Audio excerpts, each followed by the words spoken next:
Good morning everyone. This is Surendra Jhajadia, SSJ. We were studying about friction, and in friction we covered the types of friction, that is kinetic friction, static friction, and now we are continuing with examples on static and kinetic friction, mixed problems.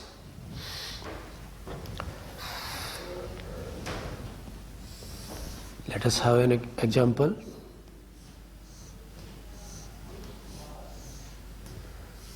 These are two blocks, 2 kg and 3 kg.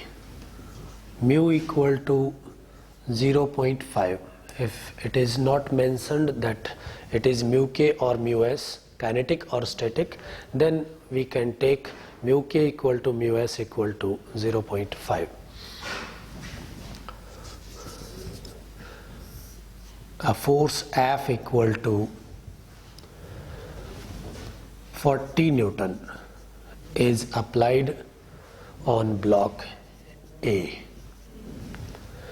Calculate acceleration of each block, friction force on each block, and the normal force between block A and B. क्या पता करना है? हमने force लगाया 40 Newton, हर एक block पे कितना friction force लगेगा, दोनों ब्लॉक का एक्सेलरेशन कितना होगा और दोनों ब्लॉक के बीच में नॉर्मल फोर्स कितना होगा. चेक करते हैं. सबसे पहले हमें चेक करना चाहिए दोनों ब्लॉक पे टोटल फ्रिक्शन मैक्सिमम कितना लग सकता है. F1 equal to mu into N equal to 0.5 into normal equal to 20. It comes out, what is this, 10 Newton. Second, F2 equal to mu into n equal to 0.5 into 30 equal to 15 Newton. If the external force exceeds this total friction force, that is F1 plus F2, then block will start to move. F1 plus F2 is 10 plus 15 equal to 25 Newton, and F external greater than F total. So blocks will move. Acceleration of each block A common. Both the blocks will move with same acceleration, and it will be F minus friction total divided by m1 plus m2, net force divided by total mass. It will be the common acceleration of both the blocks. 40 Newton minus total friction 25 Newton divided by m1 plus m2, 2 plus 3, it is 15 divided by 5 equal to 3 meter per second square. का मतलब हुआ दोनों block एक साथ move करेंगे. क्यों? क्योंकि हमने एक्सटर्नल फोर्स लगाया सिर्फ ब्लॉक ए पे. ब्लॉक ए अगर अपने फ्रिक्शन की लिमिट को पार कर जाता है तो फिर ब्लॉक ए जो है वो ब्लॉक बी को धक्का देगा, आगे चलाने की कोशिश करेगा. तब फ्रिक्शन फ्रिक्शन 2 इसको रोकने की कोशिश करेगा, और अगर फ्रिक्शन 2 की भी लिमिट पार हो गई तो दोनों ब्लॉक साथ साथ मूव करेंगे. इन दोनों ब्लॉक का एक्सेलरेशन अलग अलग नहीं हो सकता, क्योंकि ए के आगे बी रखा हुआ है, इसलिए ए अकेला तेज नहीं चल सकता, और बी तेज इसलिए नहीं चल सकता क्योंकि बी को तो चलाएगा ही ए का नॉर्मल फोर्स. इसलिए कॉमन एक्सेलरेशन आ गया 3 मीटर पर सेकंड स्क्वायर. अब चेक करते हैं. पहला पार्ट था हर एक ब्लॉक पे फ्रिक्शन कितना लगेगा. हमने पहले F1 और F2 की मैक्सिमम वैल्यू पता करी जो 10 और 15 न्यूटन आती है. उसके बाद अगर एक्सटर्नल फोर्स की वैल्यू इन दोनों फ्रिक्शन के समेशन से ज्यादा हो, F टोटल फ्रिक्शन टोटल से ज्यादा हो एक्सटर्नल फोर्स, तो फिर दोनों साथ साथ मूव करेंगे और दोनों मूव करने लग जाएंगे तो यहाँ पे काइनेटिक नेचर का फ्रिक्शन आएगा। काइनेटिक फ्रिक्शन पूरा लगता है हमेशा, जबकि स्टैटिक फ्रिक्शन जरूरत के हिसाब से अपने मैग्नीट्यूड को चेंज कर सकता है। यहाँ पे अगर रिलेटिव मोशन स्टार्ट हो गया तो F काइनेटिक लगेगा, जो कांस्टेंट होगा म्यू इंटू एन, और वो आ गया 10 न्यूटन F1 और 15 न्यूटन F2। अब हम पता करते हैं इन दोनों ब्लॉक के बीच में नॉर्मल फोर्स कितना होगा।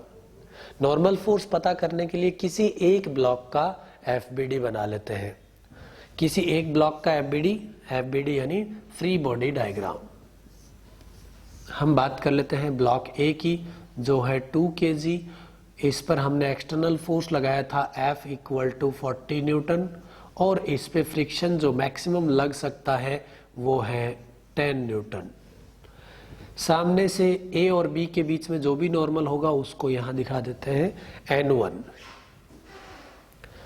अब अगर हमें पता करना हो N1 कितना है, जबकि हमें इस बात का पता है कि दोनों ब्लॉक का कॉमन एक्सेलरेशन आया था 3 मीटर पर second square,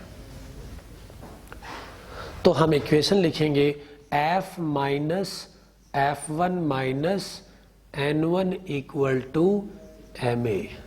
F 40 newton minus F1 10 newton minus N1 find करना है, equal to mass 2 kg into acceleration 3। यहाँ से N1 इक्वल टू आता है 30 माइनस 6 इक्वल टू 24 न्यूटन।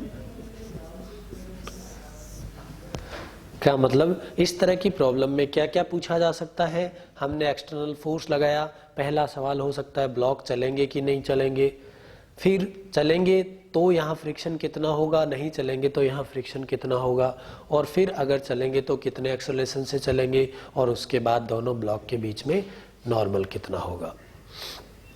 इसी का एक और केस हो सकता है, मान लेते हैं कि मैंने फोर्स लगाया F इक्वल टू, यानी मैं चेंज कर रहा हूं एक्सटर्नल फोर्स की वैल्यू, बाकी ब्लॉक वही है, म्यू की वैल्यू वही है।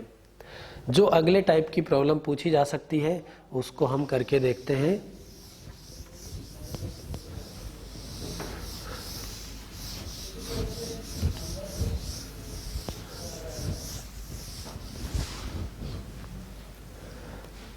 F equal to, second case मान लेते हैं, F इक्वल टू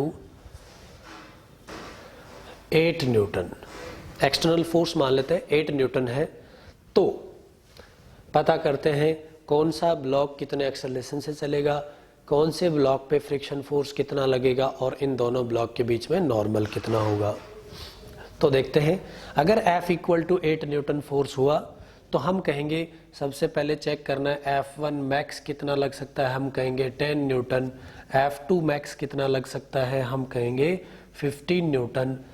तो बताइए, अगर एक्सटर्नल फोर्स इस फ्रिक्शन की लिमिट को पार नहीं कर पाता जो कि 10 न्यूटन है, जबकि हमारा एक्सटर्नल फोर्स है 8 न्यूटन, अगर ये एक्सटर्नल फोर्स इस फ्रिक्शन की लिमिट को पार नहीं कर पाता है तो ये ब्लॉक आगे वाले ब्लॉक को धक्का नहीं देगा, या ऐसा कह सकते हैं इस ब्लॉक के फ्रिक्शन की लिमिट पार नहीं होगी तो आगे वाले ब्लॉक को पता भी नहीं चलेगा कि किसी ने इस पे फोर्स लगाया था क्या। जैसे दो ब्लॉक अगर एक के बाद एक रखे हुए हैं और हमने इस ब्लॉक पे धक्का लगाया तो आगे वाले ब्लॉक को तब पता चलेगा जब इसके फ्रिक्शन की लिमिट पार हो जाएगी, यानी ये स्लाइड करना जस्ट स्टार्ट करने वाला होगा, तब आगे वाले को पता चलेगा। अगर इसके फ्रिक्शन की लिमिट को पार ही नहीं किया तो आगे वाले ब्लॉक को इस बात का पता नहीं चलेगा कि ब्लॉक ए पे किसी ने फोर्स लगाया है क्या। तो यहाँ पे हमारा एक्सटर्नल फोर्स जो मैंने चेंज कर दिया था F इक्वल टू 8 न्यूटन कर दिया। तो बताइए, अगर एक्सटर्नल फोर्स 8 न्यूटन है तो F1 की लिमिट पार नहीं होती है, इसलिए यहाँ पे रिलेटिव मोशन स्टार्ट होने की टेंडेंसी नहीं आएगी, यानी आगे वाले ब्लॉक को ये वाला ब्लॉक ए जो है वो धक्का नहीं देगा।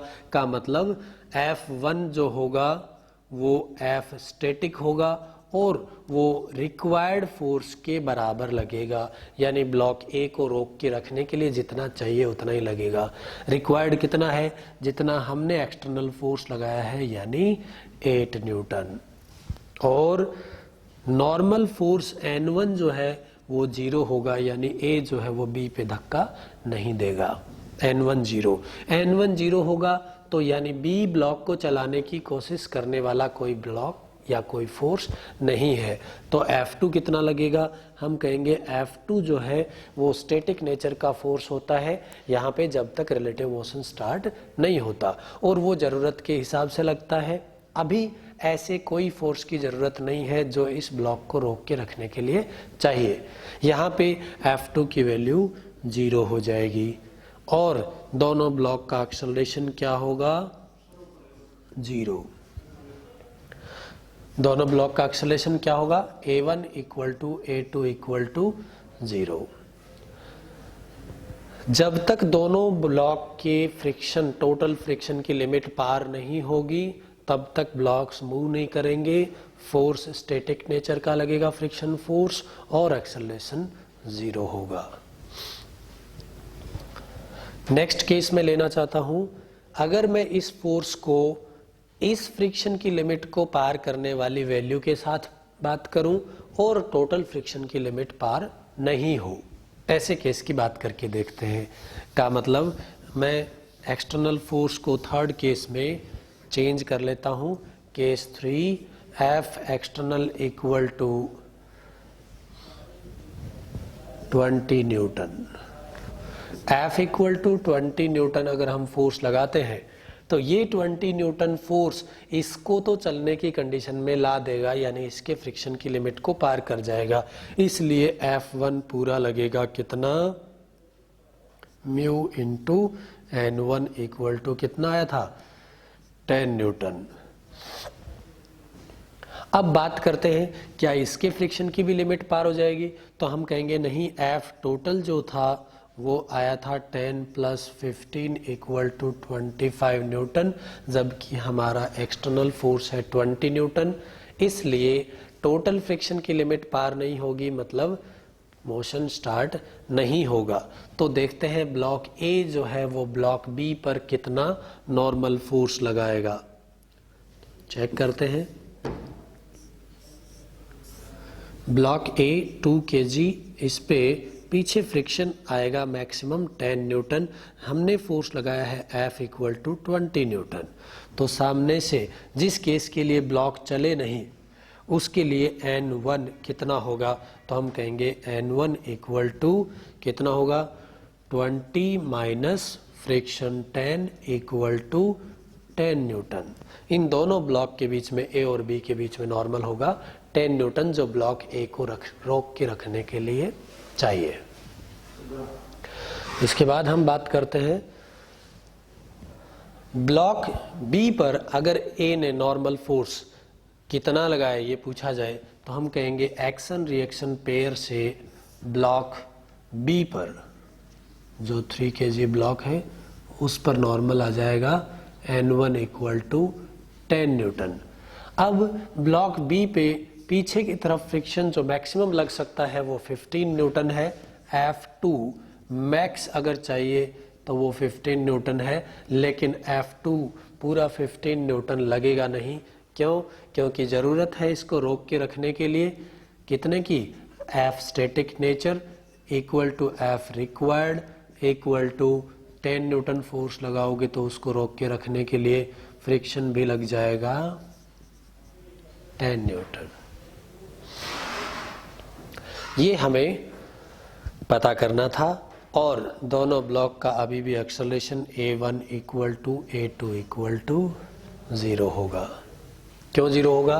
क्योंकि टोटल फ्रिक्शन की लिमिट को अभी भी हमने पार नहीं किया। नेक्स्ट केस देखते हैं।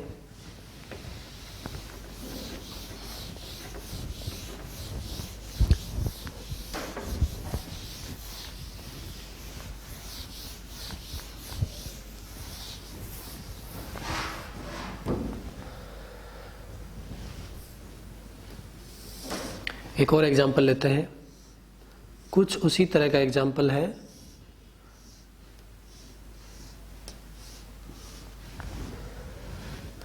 To kg 3 kg F external.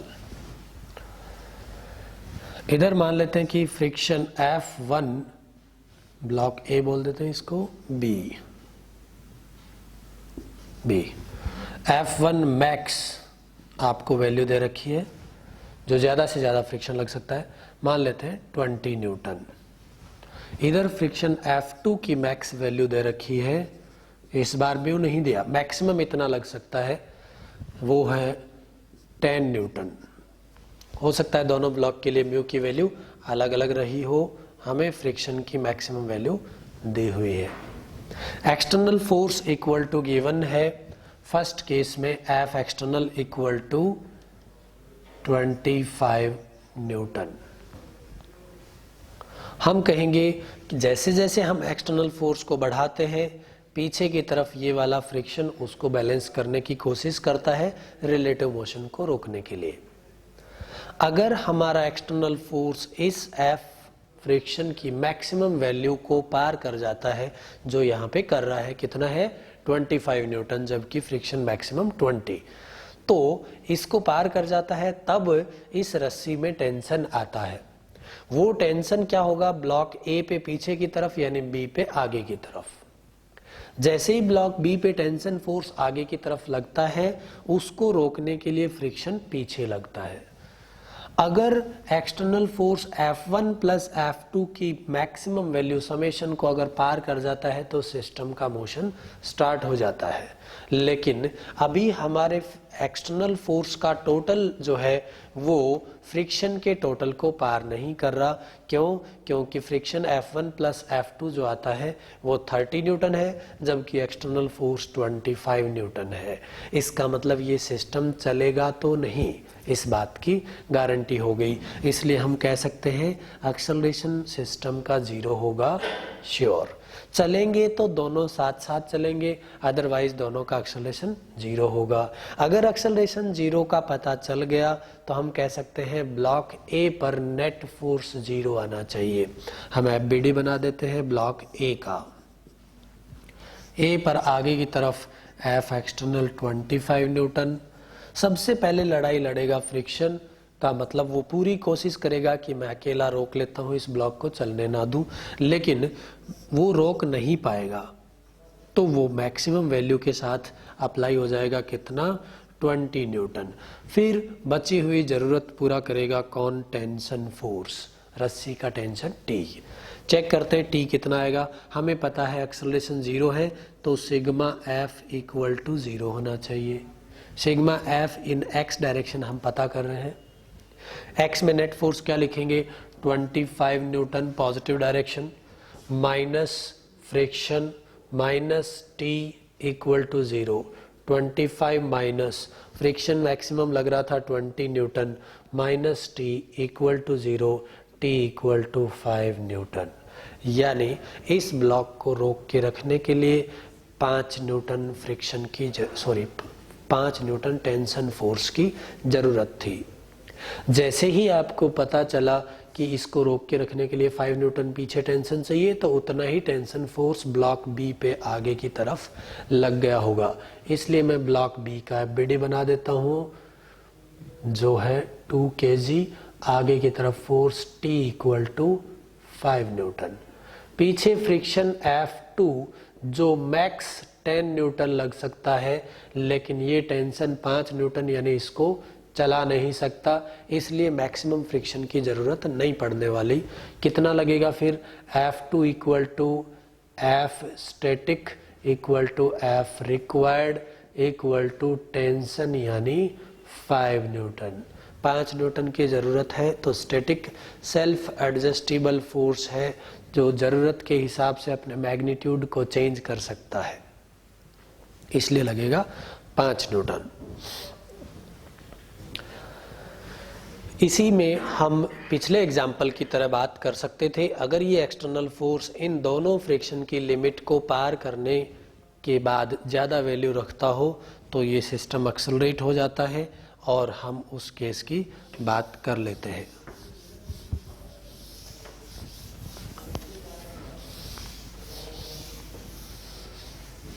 Next case लेते हैं, F equal to 50 Newton.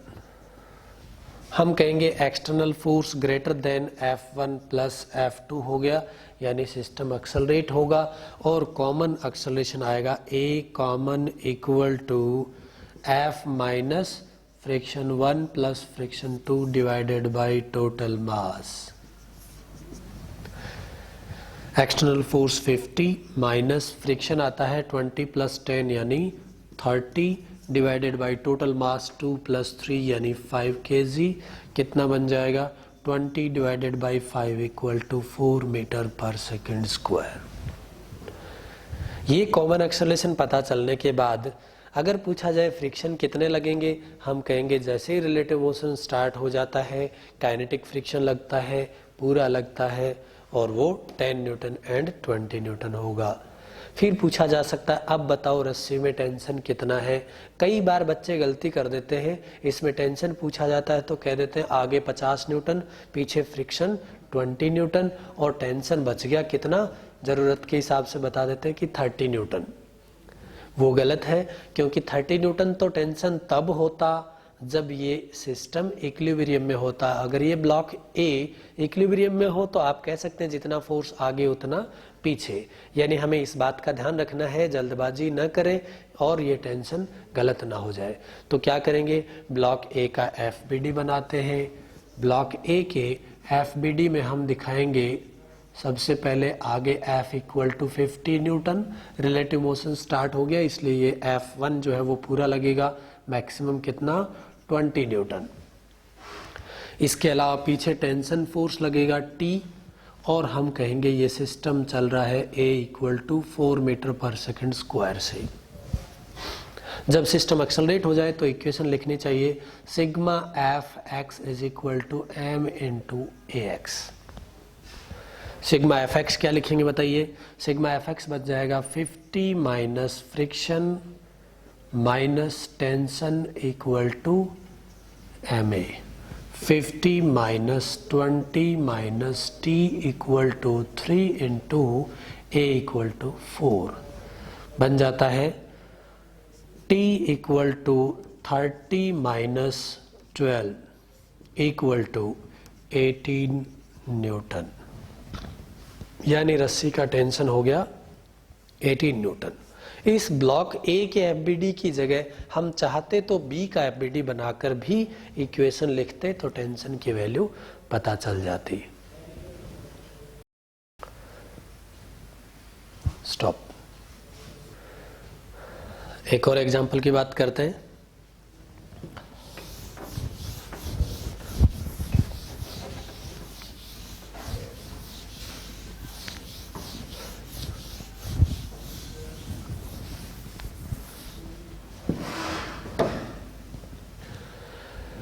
Next example लेते हैं। मैं एक टेबल के टॉप व्यू को दिखाता हूं, हॉरिजॉन्टल टेबल, उस पे एक ब्लॉक रखूंगा, उसका टॉप व्यू आपको यहां पे दिखाया है। टेबल के ऊपर ये ब्लॉक रखा हुआ है, ब्लॉक का मास है 5 kg। ब्लॉक और टेबल के बीच में coefficient of friction equal to given है म्यू इक्वल टू 0.5। याद रहे ये टेबल हॉरिजॉन्टल सरफेस है, उसके ऊपर एक ब्लॉक रखा हुआ है। वास्तव में टेबल ऐसे है लेकिन मैं उसको डायग्राम में ऐसे दिखा रहा हूं। अब इस ब्लॉक पर एक फोर्स इधर की तरफ 15 न्यूटन मैंने अप्लाई कर दिया। कांस्टेंट फोर्स 15 न्यूटन अप्लाइड है। इस 15 न्यूटन से ये ब्लॉक चलेगा तो नहीं, चेक कर लेते हैं। हम कहेंगे एफ मैक्स, फ्रिक्शन मैक्स जो लग सकता है वो है mu into N equal to 0.5। Horizontal table पे ब्लॉक रखा हुआ था यानी नॉर्मल की वैल्यू mg के इक्वल थी, equal to 0.5 into 50 equal to 25 newton. जबकि मैंने टेबल के हॉरिजॉन्टल सरफेस के पैरेलल एक एक्सटर्नल फोर्स लगा रखा है 15 न्यूटन, यानी ये 15 न्यूटन इस ब्लॉक को नहीं चला पाएगा, क्योंकि ब्लॉक पर मैक्सिमम जो फ्रिक्शन लग सकता है वो 25 न्यूटन है। यानी इस फ्रिक्शन को एक्सीड करने के लिए, मूव करवाने के लिए हमें 25 न्यूटन या इससे ज़्यादा एक्सटर्नल फोर्स की ज़रूरत होगी। अब क्वेश्चन में पूछा गया है कि एक और फोर्स जो हॉरिजॉन्टल डायरेक्शन में है, ब्लॉक पर इस डायरेक्शन में लगाया जाता है। किस तरह से है मैं वापस बता देता हूं कि ये मान लेते हैं कि हॉरिजॉन्टल सरफेस है टेबल की, उस पे एक ब्लॉक रखा हुआ था, उस पे एक एक्सटर्नल फोर्स हॉरिजॉन्टल डायरेक्शन में टेबल सरफेस के पैरेलल 15 न्यूटन इधर लग रहा था, जो इस ब्लॉक को चला नहीं पाया था। अब एक और फोर्स, एक्सटर्नल फोर्स, वो भी हॉरिजॉन्टल डायरेक्शन में है, लेकिन पहले वाले फोर्स के परपेंडिकुलर डायरेक्शन में एक्सटर्नल फोर्स, हॉरिजॉन्टल डायरेक्शन में ये फोर्स भी है। इसको मैं धीरे धीरे बढ़ाता हूं, इस फोर्स को धीरे धीरे बढ़ाता हूं, तो मुझे पता करना है कि F को बढ़ाते बढ़ाते किस वैल्यू तक बढ़ाऊं कि ये जस्ट मोशन स्टार्ट करने के लिए तैयार हो जाए। यानी F की वैल्यू धीरे धीरे बढ़ाई जाए तो कौन सी वैल्यू पे ब्लॉक जो है वो चलना स्टार्ट कर देगा। इसका मतलब ये हुआ कि ब्लॉक चलना स्टार्ट तब करेगा जब F एक्सटर्नल नेट कितना हो जाएगा, फ्रिक्शन की मैक्सिमम वैल्यू F मैक्स के बराबर, यानी 25 न्यूटन। एक्सटर्नल फोर्स की वैल्यू बढ़ते हुए 25 न्यूटन हो जाए तो ये चलना स्टार्ट कर सकता है। तो हम कहेंगे कि हमारा F नेट जो एक्सटर्नल आ रहा है वो आएगा √15 square plus external force F square. This force square plus this square perpendicular है एक दूसरे के, रिजल्टेंट ये बनेगा। हम चाहते हैं ये कितना हो जाए 25, 15 स्क्वायर प्लस F स्क्वायर, दोनों तरफ स्क्वायर कर लेते हैं। 25 square 625 equal to 225 plus F square, F square equal to 400, F equal to 20 newton. यानी हमारे एक्सटर्नल फोर्स की वैल्यू बढ़ते हुए जब 20 न्यूटन पे पहुंचेगी तब जो है ब्लॉक चलना स्टार्ट कर देगा। फिर पूछा जा सकता है जब ब्लॉक जस्ट चलने ही वाला होता है उस मोमेंट पे फ्रिक्शन किधर लगता है और कितना लगता है। हम कहेंगे जस्ट चलने ही वाला है तो फ्रिक्शन लगेगा मैक्स, जो कितना था 25 newton, 25 newton mu into N. किधर लगेगा, एक्सटर्नल फोर्स के रिजल्टेंट के ठीक अपोजिट। एक्सटर्नल फोर्स का रिजल्टेंट जो आया था कितना 25 न्यूटन।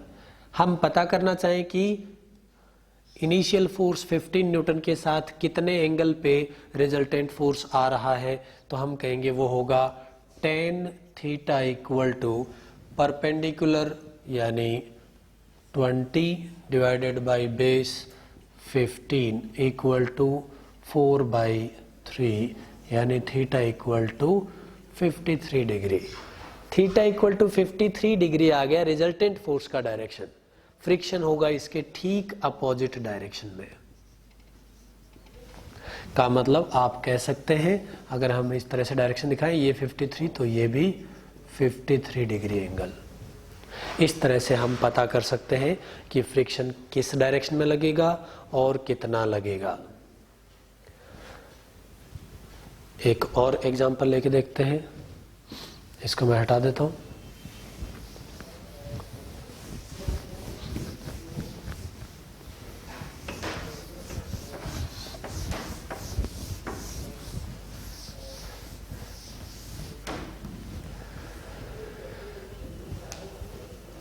एक और टाइप का जो एग्जाम्पल नॉर्मली पूछा जाता है वो कुछ इस तरह का होता है।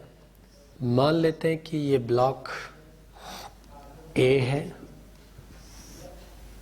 ये block B 10 kg 20 kg। Block A पर इधर की तरफ फोर्स F1 लगा देते और बी पर F2। F1 इक्वल टू, या पहले म्यू दे देते, friction coefficient for both the blocks is mu equal to 0.5। So the maximum friction F1 max, जिस भी डायरेक्शन में जरूरत पड़ेगी, F1 मैक्स जो लग सकता है वो आ जाएगा 50 न्यूटन एंड F2 मैक्स आ जाएगा कितना, 100 न्यूटन। अब मान लेते हैं कि F1 जो आपको गिवन है वो दे रखा है 70 न्यूटन एंड F2 दे रखा है 120 न्यूटन।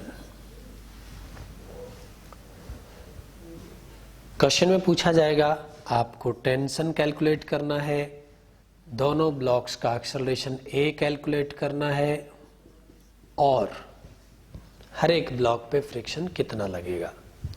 बहुत अच्छा क्वेश्चन होता है। सबसे पहले हमें चेक करना चाहिए कि ये सिस्टम चल पाएगा कि नहीं। कैसे चेक करें? फ्रिक्शन के अलावा इस सिस्टम पर चलाने की कोशिश करने वाला रिजल्टेंट फोर्स कितना है।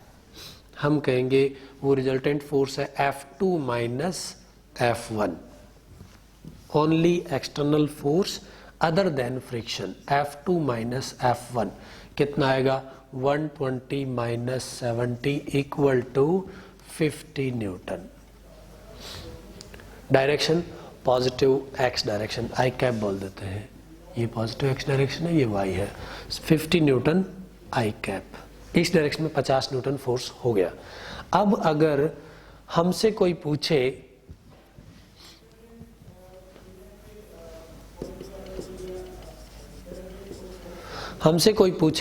कि 50 न्यूटन एक्सटर्नल फोर्स आ गया नेट फ्रिक्शन के अलावा, तो क्या ये सिस्टम चल पाएगा? तो हमें चेक करना चाहिए कि अगर दोनों ब्लॉक अगर रस्सी से जुड़े हुए हैं और हम अपोजिट डायरेक्शन में इनको खींचते हैं तो या तो इधर चलेगा सिस्टम या फिर इधर चलेगा। दोनों ब्लॉक अलग अलग डायरेक्शन में नहीं चल पाएंगे क्योंकि बीच में रस्सी से कनेक्टेड है। एक ही डायरेक्शन में अगर चलेंगे तो हम कहेंगे इस सिस्टम को मूव करवाने के लिए फ्रिक्शन के अलावा जो एक्सटर्नल नेट फोर्स आ रहा था उसकी वैल्यू बड़ी होनी चाहिए F1 प्लस F2 से। यहाँ पे टोटल फ्रिक्शन जो इसको मूव करवाने से रोकने की हिम्मत रखता है वो है F1 प्लस F2, कितना, 100 प्लस 50 इक्वल टू 150 न्यूटन। इन दोनों एक्सटर्नल फोर्सेस का रिजल्टेंट 150 न्यूटन को पार करेगा तो ब्लॉक चलेगा, तो ये सिस्टम चल पाएगा, अदरवाइज नहीं चल पाएगा। तो हम कहेंगे यहाँ पे हमारा एक्सटर्नल फोर्स सिर्फ 50 न्यूटन है, जबकि सिस्टम को मूव करवाने के लिए रिक्वायर्ड फोर्स जो है वो 150 न्यूटन है। तो हमें पता चला कि ये सिस्टम नहीं चलेगा। इसका मतलब A1 equal to A2 equal to 0 होगा, यानी सिस्टम का एक्सेलरेशन तो 0 होगा। अब अगर नहीं चलेगा तो फिर यहाँ फ्रिक्शन कितना लगेगा और यहाँ कितना लगेगा। क्यों? क्योंकि ये मैक्सिमम वैल्यू को तो तब पहुंचते जब सिस्टम जस्ट मूव करने की कंडीशन में आ जाता या मूव करने लग जाता। अब इधर से देखने पे लगता है कि ये एक्सटर्नल फोर्स इसकी फ्रिक्शन की लिमिट को पार करने की हिम्मत रखता है, इसलिए ये मैक्सिमम फ्रिक्शन के बराबर लग जाएगा शायद। इधर से देखने पे पता चलता है ये भी इसकी लिमिट को पार करता है, तो शायद ये भी पूरा लग जाए। लेकिन इस केस में अगर नेट एक्सटर्नल फोर्स इस सिस्टम को नहीं चला पाता है, यानी एक्सेलरेशन 0 आता है, तो हमें किसी एक ब्लॉक का एक्सेलरेशन 0 के साथ फ्रिक्शन की लिमिट पार करवा के चेक करना चाहिए। किसी भी एक ब्लॉक के फ्रिक्शन की अगर लिमिट पार हो जाती है तो रस्सी में टेंशन T कुछ कैलकुलेट किया जा सकता है।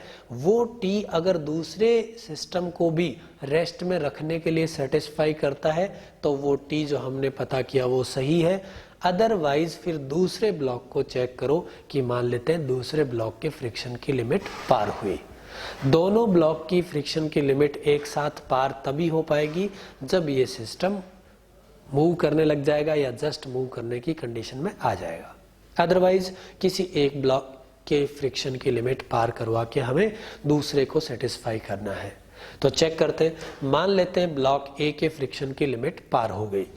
अगर ब्लॉक ए के फ्रिक्शन की लिमिट पार हो गई और साथ में कंडीशन है कि ब्लॉक ए जो है वो मूव नहीं कर रहा, इधर 70 न्यूटन, इधर फ्रिक्शन इसको रोकने की कोशिश करे तो F1 मैक्स लिमिट पार होगी तो पूरा 50 न्यूटन, फिर बचा हुआ जरूरत के हिसाब से T और acceleration equal to 0।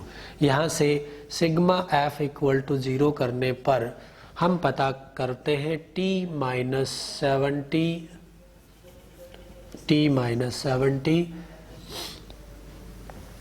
Plus 50 equal to 0। Sigma F equal to 0, positive direction में T फ्रिक्शन एंड अपोजिट में F। यहां से पता करेंगे T इक्वल टू 20 न्यूटन। अगर ब्लॉक ए के फ्रिक्शन की लिमिट पार होती है तो टेंशन 20 न्यूटन की जरूरत पड़ेगी। फिर हम चले जाएंगे ब्लॉक बी पे और चेक करेंगे कि क्या ब्लॉक बी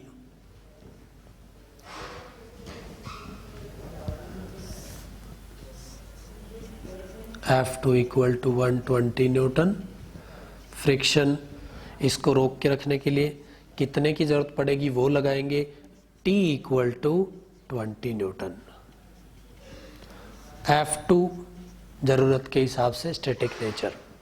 यहां से हम बात करेंगे सिग्मा F इक्वल टू 0 यानी 120 minus tension 20 minus required friction equal to 0। यहाँ से फ्रिक्शन इक्वल टू आता है 100 न्यूटन। यानी इस ब्लॉक को रोक के रखने के लिए 100 न्यूटन फ्रिक्शन की जरूरत है। यहाँ पे हम देख सकते हैं कि F2 जो है इसको 100 न्यूटन मिल सकता है। यानी कुछ इस तरह का केस हुआ जिसमें फ्रिक्शन F2 भी अपनी मैक्सिमम वैल्यू पे पहुंचा हुआ है। एक और केस की बात करते हैं। मान लेते हैं कि F2 जो है वो नेक्स्ट केस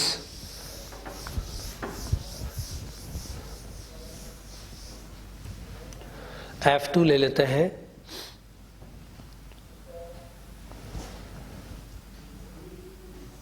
200 न्यूटन।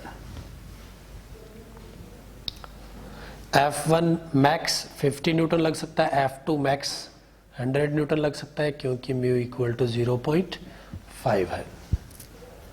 ऐसे में क्या करें तो हम कहेंगे फिर से वही प्रोसीजर, किसी एक ब्लॉक के लिए चेक करो कि अगर उसके फ्रिक्शन की लिमिट पार हो गई तो उस ब्लॉक को रेस्ट में रखने के लिए कितने टेंशन फोर्स की जरूरत होगी। किसी भी एक ब्लॉक के लिए चेक करो कि अगर उसके फ्रिक्शन की लिमिट पार हो गई तो उसको रोक के रखने के लिए कितनी टेंशन की जरूरत होगी। फिर वो टेंशन अगर दूसरे ब्लॉक को भी रेस्ट में रखने के लिए उसकी इक्वेशन को सेटिस्फाई करे तो वो जो टेंशन हमने पता की वो सही है। और अगर नहीं सेटिस्फाई करे तो हम दूसरे ब्लॉक को चेक करेंगे। मान लेते हैं कि दूसरे ब्लॉक के फ्रिक्शन की लिमिट पार हो गई और उससे टेंशन कैलकुलेट करेंगे। मैं एग्जांपल वापस लेता हूं। इधर फोर्स हमने लगा दिया 70 न्यूटन, इधर F2 को मैंने चेंज कर दिया 200 न्यूटन। फ्रिक्शन की मैक्सिमम वैल्यूज हमने कैलकुलेट कर रखी है। चेक करते हैं। मान लेते हैं ब्लॉक ए के फ्रिक्शन की लिमिट पार हो गई तो इधर टेंशन T, इधर external force 70 Newton, friction max हम कहेंगे फ्रिक्शन की लिमिट पार हो गई, फिर जरूरत के हिसाब से टेंशन लगेगा। का मतलब 70 न्यूटन फोर्स हमने लगाया तो फ्रिक्शन ने इसको रोकने की पूरी कोशिश की और F1 मैक्स जितना लग सकता था लग गया, बाकी बची हुई जरूरत को टेंशन ने पूरा किया। क्या कहेंगे, T plus 50 minus 70 equal to 0, T equal to 20 newton. Equilibrium की कंडीशन तभी कहेंगे जब F एक्सटर्नल नेट जो है वो F1 प्लस F2 को पार नहीं करे। का मतलब 200 माइनस 70 इक्वल टू 130 न्यूटन, जो कि 150 न्यूटन से कम है। क्या, external force 200 minus 70, 130 Newton net external force इस सिस्टम को चलाने की कोशिश कर रहा है, लेकिन रोकने वाले की मैक्सिमम वैल्यू 150 न्यूटन है, यानी सिस्टम नहीं चलने वाला, यानी एक्सेलरेशन 0 होगा। और एक्सेलरेशन 0 होगा तो ब्लॉक ए जो है वो इक्विलिब्रियम में होगा, इसलिए उस पर नेट एक्सटर्नल फोर्स 0 आना चाहिए, जिसमें से हमने 70 न्यूटन फ्रिक्शन और टी को इस सिस्टम में दिखाया। तो रोक के रखने के लिए टेंशन की वैल्यू आती है 20 न्यूटन। अब चेक करते हैं कि ये 20 न्यूटन ब्लॉक बी को भी रेस्ट में रख सकता है क्या। देखते हैं, ब्लॉक बी पे इस डायरेक्शन में 200 न्यूटन, टेंशन हम कैलकुलेट कर चुके हैं जो 20 न्यूटन है, फ्रिक्शन इसके रिजल्टेंट फोर्स 200 माइनस 20 यानी 180 को बैलेंस करने की कोशिश करेगा, लेकिन वो मैक्स कितना लग सकता है, 100 न्यूटन। क्या ये टेंशन प्लस फ्रिक्शन इस सिस्टम को रोक के रख पाएगा? तो हम कहेंगे नहीं। क्यों? क्योंकि 200 Newton force greater then 100 plus 20 है। का मतलब ये ब्लॉक रुका हुआ नहीं रह पाएगा। यानी हमने ब्लॉक ए पे जो फ्रिक्शन की लिमिट पार करने की बात की थी वो सही नहीं है। जब ऐसा पता चले कि ये फ्रिक्शन की लिमिट पार करने वाला केस ब्लॉक ए के लिए वैलिड नहीं है, तो हमें क्या करना है, अगला स्टेप हमें चेक करना है कि अगर ब्लॉक ए के फ्रिक्शन की लिमिट पार नहीं हुई तो चेक करते हैं ब्लॉक बी की फ्रिक्शन की लिमिट पार हुई होगी। जैसे ही ये स्टेप आपको लेना है, हम वापस कैलकुलेशंस करेंगे। ये कैलकुलेशंस तब के लिए थी जब ए के फ्रिक्शन की लिमिट पार हो जाती। अब चेक करेंगे, मान लेते हैं ब्लॉक बी के फ्रिक्शन की लिमिट पार होती है। अगर बी के फ्रिक्शन की लिमिट पार होती है तो हम पहले बी का एफबीडी बना लेते हैं। बी पे एक्सटर्नल फोर्स है 200 न्यूटन, पीछे फ्रिक्शन इसको रोकने की कोशिश करेगा, जो मैक्स कितना लग सकता है, 100 न्यूटन। फिर हम कहेंगे 100 न्यूटन लग सकता है, फिर भी ये सिस्टम रेस्ट में रहे तो बताओ कितने टेंशन की जरूरत होगी। तो हम कहेंगे F minus T minus friction equal to 0 for equilibrium. F है 200 माइनस टी कैलकुलेट करना, माइनस फ्रिक्शन मैक्सिमम लग सकता है 100 इक्वल टू 0, यहाँ से टी आता है 100 न्यूटन। अगर ब्लॉक बी के फ्रिक्शन की लिमिट पार होती है तो टेंशन होना चाहिए 100 न्यूटन। अब चेक करते हैं क्या 100 न्यूटन टेंशन दूसरे ब्लॉक ए के इक्विलिब्रियम में होने की कंडीशन को सेटिस्फाई कर पाएगा। तो हम चेक करेंगे ब्लॉक ए पे। आ जाते हैं ब्लॉक ए पर, जो है 10 kg। आगे टेंशन कैलकुलेट कर चुके हैं, पूरा 100 न्यूटन लगेगा। पीछे एक्सटर्नल फोर्स 70 न्यूटन अप्लाइड है, पूरा लगेगा। और फ्रिक्शन जरूरत के हिसाब से तो क्या पता चलता है, उधर 100 इधर 70, तो इसको हेल्प की जरूरत पड़ेगी। हम कहेंगे इधर F1 जो स्टैटिक नेचर का होगा और जरूरत के हिसाब से लगेगा। लिखेंगे T minus F1 minus friction 1 sigma F equal to 0। T 100 newton minus F1 70 minus friction equal to 0, यहाँ से फ्रिक्शन आता है 30 न्यूटन। ये जो फ्रिक्शन है ये स्टैटिक नेचर का है, मैक्सिमम 50 लग सकता था लेकिन जितने की ज़रूरत होगी उतना लगेगा, इसलिए F1 equal to F static equal to F required equal to 30 newton. ये इस इक्वेशन को सेटिस्फाई करता है, इसलिए अब हम कंक्लूड कर सकते हैं कि टेंशन फोर्स 100 न्यूटन सही है। T इक्वल टू 100 न्यूटन, ये फाइनल हुआ। इस तरह की प्रॉब्लम लेंथी प्रॉब्लम होती है, इनमें पहले चेक करना होता है कि सिस्टम चलेगा कि नहीं चलेगा। अगर चलेगा तो एक साथ चलेगा, रुका रहेगा तो दोनों रुके रहेंगे। अगर रुका रहता है तो इक्विलिब्रियम के लिए हमें चेक करना होता है कि किसी एक ब्लॉक के फ्रिक्शन की अगर लिमिट पार होती है तो टेंशन कितना होगा।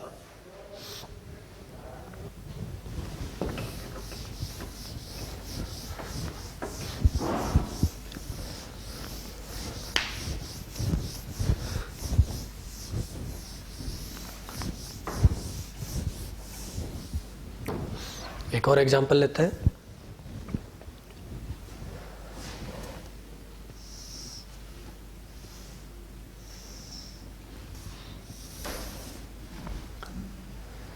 एग्जाम्पल में पूछा जा सकता है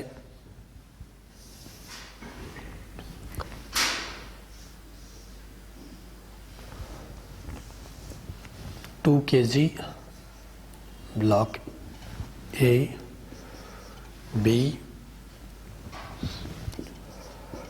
10 kg स्मूथ। ब्लॉक बी जो है वो स्मूथ हॉरिजॉन्टल सरफेस पे रखा हुआ है और ब्लॉक ए और बी के बीच में फ्रिक्शन है और वो फ्रिक्शन कोएफिशिएंट है म्यू इक्वल टू 0.5। अब मैं ब्लॉक बी पर एक एक्सटर्नल फोर्स लगाता हूं F। क्वेश्चन में पूछा गया F की वैल्यू कम से कम कितनी हो।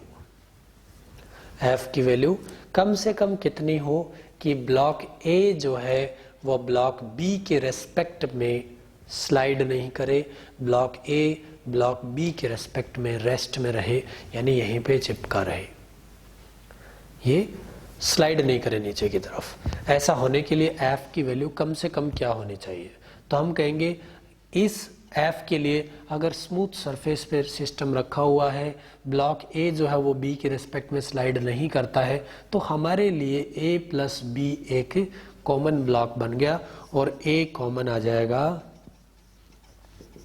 F divided by M1 plus M2, यानी F डिवाइडेड बाई 10 प्लस 2 यानी 12।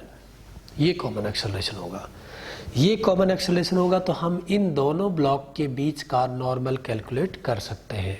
नॉर्मल कैसे कैलकुलेट करेंगे, हम कहेंगे ब्लॉक ए को शो करते हैं, ब्लॉक ए का एफबीडी दिखाते हैं, उस पर नीचे की तरफ mg लगेगा, आगे की तरफ नॉर्मल n1 लगेगा और ब्लॉक ए जो है वो आगे की तरफ एक्सेलरेटेड है f बाई 12 मीटर पर सेकेंड स्क्वायर से। ये ब्लॉक नीचे की तरफ स्लाइड नहीं कर रहा, इसलिए इसके ऊपर की तरफ फ्रिक्शन उतना ही लगना चाहिए जितना नीचे mg लग रहा है। तो सबसे पहले हम लिखेंगे sigma F X is equal to M A X, equation in X direction. Sigma F X कितना है, एक्स में सिर्फ और सिर्फ एक ही फोर्स है normal n1 equal to m mass of block A that is 2 kg 2 into acceleration in x, हम कहेंगे जो दोनों ब्लॉक का कॉमन एक्सेलरेशन था वही ब्लॉक A का एक्सेलरेशन है, यानी f बाई 12 इक्वल टू आता है f बाई 6 न्यूटन। n1 की वैल्यू पता चल गई। अब हम चाहते हैं कि ये ब्लॉक A जो है ये स्लाइड नहीं करे, का मतलब y डायरेक्शन में ब्लॉक A का एक्सेलरेशन 0 होना चाहिए। एक्सेलरेशन 0 का मतलब हुआ वाई डायरेक्शन में ब्लॉक ए इक्विलिब्रियम में होना चाहिए। इक्विलिब्रियम के लिए लिखेंगे sigma F Y equal to 0। Block A पर वाई डायरेक्शन में नेट फोर्स 0 यानी equilibrium sigma F Y equal to 0। Y में पॉजिटिव वाई में कौन कौन से फोर्स लग रहे हैं, हम कहेंगे सिर्फ और सिर्फ फ्रिक्शन। डाउनवर्ड डायरेक्शन में कौन लग रहा है, M G. Net force equal to 0 तो हम कहेंगे F1 इक्वल टू एम जी। अब हम चाहते हैं कि कम से कम कितने एक्सेलरेशन से ये ब्लॉक चले या कम से कम कितना एक्सटर्नल फोर्स लगाया जाए, तो हम कहेंगे F1 जो फ्रिक्शन है वो अपनी अगर लिमिटिंग वैल्यू पे पहुंच गया तो उससे जरा सा भी कम अगर नॉर्मल हुआ तो ये स्लाइड कर जाएगा। तो इसकी लिमिटिंग वैल्यू रख देते हैं। F1 की लिमिटिंग वैल्यू क्या आएगी, mu into N1 equal to M G. Mu कितना गिवन था, 0.5। N1 कितना है, F/6 इक्वल टू एम जी कितना है, 2 kg ब्लॉक के लिए 20। ये लिखा जा सकता है F इक्वल टू 20 इंटू 12 बन जाएगा 240 न्यूटन। यानी हमें एक्सटर्नल फोर्स लगाना चाहिए 240 न्यूटन, जो इस सिस्टम को कितने एक्सेलरेशन से चलाएगा, A common equal to 240 divided by 12 यानी 20 मीटर पर सेकेंड स्क्वायर। इतने एक्सेलरेशन से जब ये चलाएगा तो ये ब्लॉक नीचे नहीं फिसल पाएगा क्योंकि फ्रिक्शन इसके mg को बैलेंस कर देगा। तो रिक्वायर्ड F एक्सटर्नल फोर्स पूछा जा सकता है जो हमारे यहाँ पे आया 240 न्यूटन। कभी कभी रिक्वायर्ड एक्सेलरेशन भी पूछा जा सकता है कि इस ब्लॉक B को कम से कम कितने एक्सेलरेशन से एक्सेलरेट करें कि ब्लॉक A B के रेस्पेक्ट में रेस्ट में रहे। फिर इसी तरह का एक और प्रॉब्लम पूछा जा सकता है, मैं इसको रब कर देता हूं।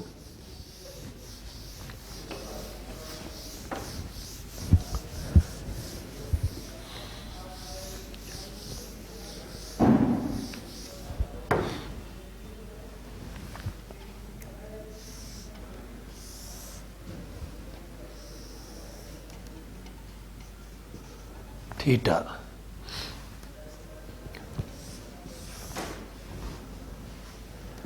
ए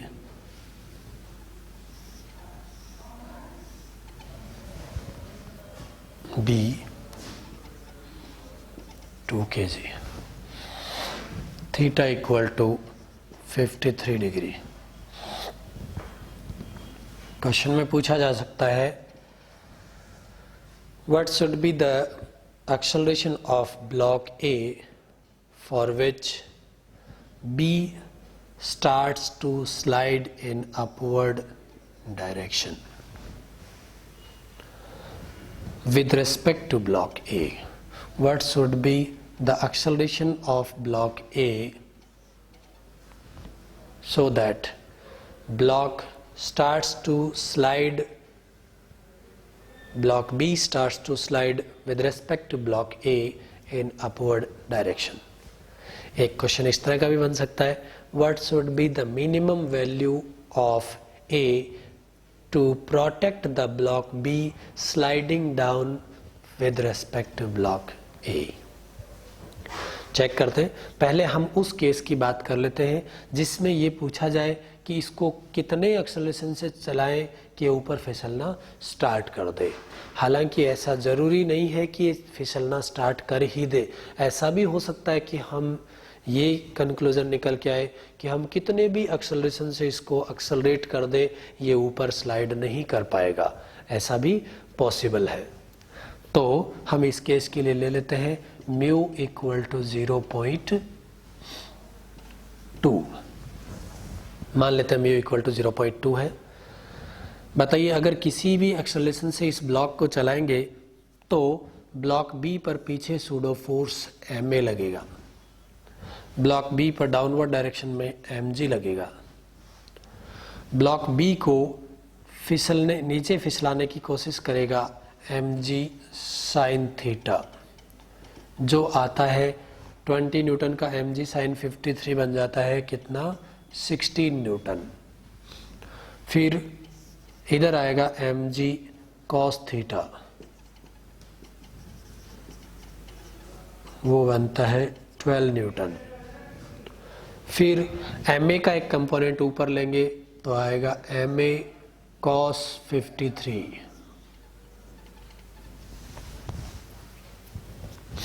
ma cos 53। दूसरा आएगा इधर की तरफ ma sin 53। अब अगर पहले केस की हम बात करें कि इसको एक्सेलरेशन को बढ़ाते जाएं तो कौन से एक्सेलरेशन पे ब्लॉक बी ऊपर की तरफ चलना स्टार्ट कर देगा। ऊपर की तरफ चलना तब स्टार्ट करेगा जब ऊपर की तरफ फिसलाने की कोशिश करने वाला फोर्स बढ़ते बढ़ते जो कितना था f cos 53, जो बढ़ते बढ़ते किसके बराबर हो जाए, इसको फिसलने से बचाने की कोशिश करने वाले फोर्स के।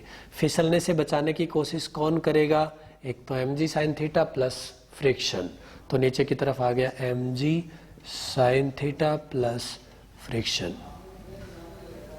इधर आ जाएगा m यानी 2 kg, a कैलकुलेट करना है cos 53 3/5 इक्वल टू इधर m 2 kg, g 10 sine 53 4/5 plus friction आ जाएगा mu equal to 0.2 into normal आएगा mg cos थीटा जो कि 12 न्यूटन था प्लस ma साइन 53 जो आएगा 2 इंटू a इंटू साइन 53 4/5। यहाँ से हमारे पास इधर बनता है 6a/5 इक्वल टू इधर कितना बनता है 5 2 जा 16 plus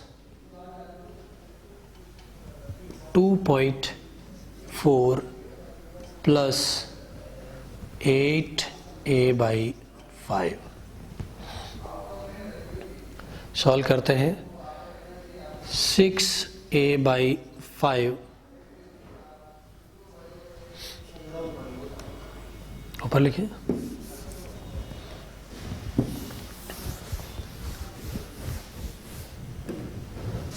6a/5 minus 8a/5 equal to बन जाएगा 18.4। यहाँ से माइनस 2a/5 इक्वल टू 18.4 यानी a इक्वल टू नेगेटिव, यानी हमने जिस डायरेक्शन में इसको एक्सेलरेशन को माना उस डायरेक्शन में एक्सेलरेट करने पर ये ब्लॉक नहीं फिसल पाएगा। जिस डायरेक्शन में हमने ब्लॉक ए को एक्सेलरेट माना उस डायरेक्शन में एक्सेलरेट करने पर ये ब्लॉक ऊपर की तरफ नहीं फिसल पाएगा। क्यों? क्योंकि ए की वैल्यू आती है नेगेटिव। दूसरा केस होता है कि इस ब्लॉक को कम से कम कितने एक्सेलरेशन से एक्सेलरेट करें कि ये नीचे फिसलने से बच जाए। कम से कम कितने एक्सेलरेशन से एक्सेलरेट करें कि नीचे फिसलने से बच जाए।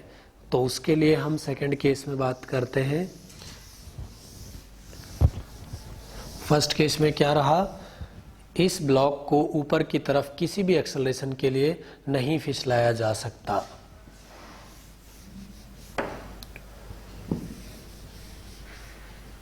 सेकंड केस लेते हैं। Mu equal to 0.2। Block A को वेज ए को कम से कम कितने एक्सेलरेशन से चलाएं कि ब्लॉक बी नीचे फिसलने से बच जाए। नीचे फिसलाने की कोशिश कौन करेगा, mg साइन थीटा। बचाने की कोशिश कौन करेगा, friction plus ma cos theta. अगर ये दोनों बराबर हो जाएं, कौन फिसलाने की कोशिश करने वाला डाउनवर्ड फोर्स कौन है, mg साइन थीटा। बचाने की कोशिश कौन करेगा जब ये ऊपर नीचे फिसलने की कोशिश करेगा, तो फ्रिक्शन और सूडो फोर्स ma का कंपोनेंट कौन सा है, ma cos थीटा। अगर फिसलाने वाला फोर्स और बचाने वाला फोर्स इक्वल हो जाए तो ये फिसलने से बच सकता है। mg साइन थीटा आता है 16 न्यूटन, फ्रिक्शन होगा 0.2 यानी म्यू इनटू नॉर्मल होगा mg cos theta plus ma sine theta plus ma cos theta.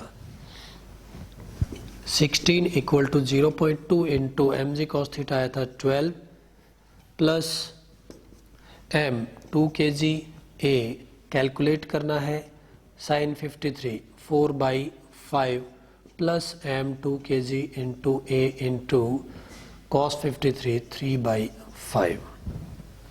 इधर सोल्व करते हैं, कितना बन जाएगा 16 इक्वल टू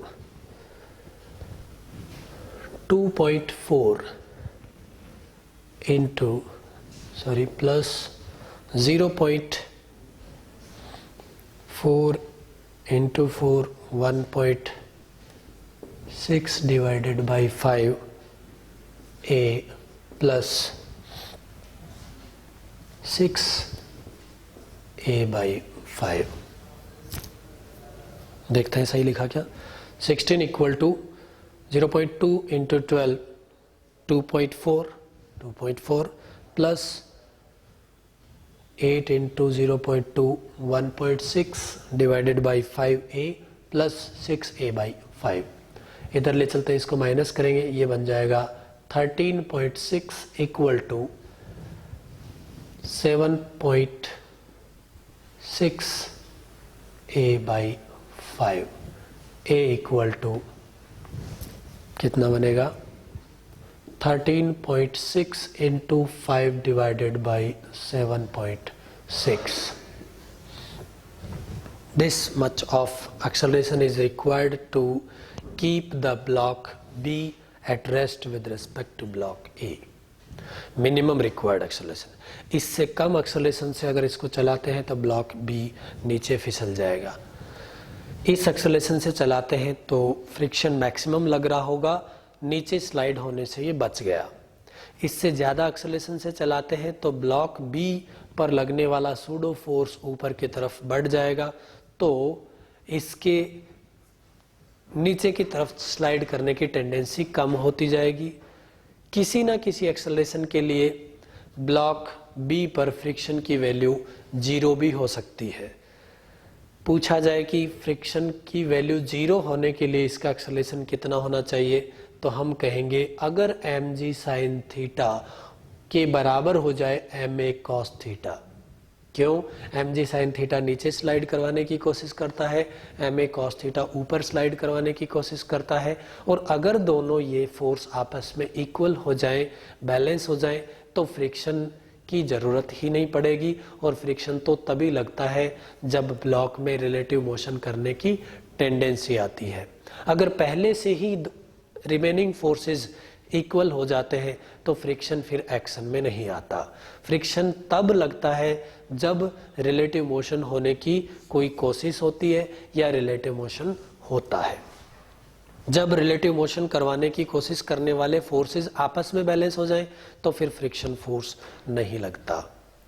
इस तरह से फ्रिक्शन पे बेस्ड हमने कुछ एग्जाम्पल किए। अब नेक्स्ट टॉपिक जो फ्रिक्शन का ही है वो हम लेंगे two block problems. Two block problems में हम जो पढ़ेंगे उसमें एक तरह से टॉपिक का नाम टू ब्लॉक प्रॉब्लम है, पर नंबर ऑफ ब्लॉक हम मिनिमम 2 रखते हुए उसके बाद 2-3 ब्लॉक भी कर सकते हैं।